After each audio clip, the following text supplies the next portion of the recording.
So, like you were saying, the number one overarching goal of my organization and myself, it's really just to go to fewer funerals. I mean, it's pretty straightforward and blunt.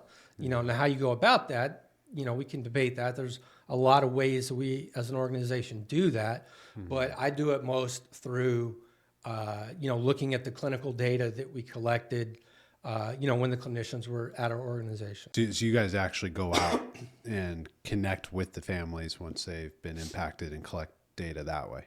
Well, we had a counseling program for a long time, and we collected, a lot of self-report scales like the PCL5, GAD-7, PHQ-9. Basically, if there was a construct we wanted to look at, depression, anxiety, or resilience, or whatever, then they collected that data.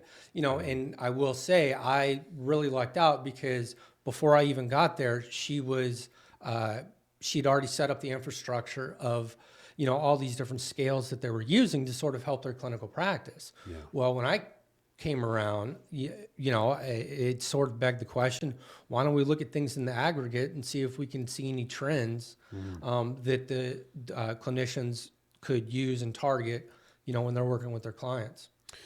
And I'm sure there's a wide answer to this question, but what are some of the trends that you started to notice come up, whether it be with first responders or combat veterans? Like, what were the trends that you think people should be aware of? Depression, hands down. Yeah. When we looked at predicting, what impacted or influenced people sort of taking their own lives, it was depression through and through.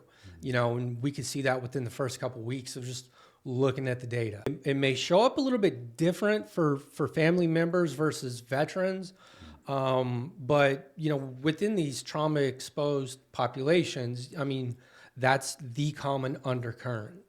So some people call it like the big five, like neuroticism or negative affect or cognitive affective depression. That there are nuanced differences, but they're largely the same.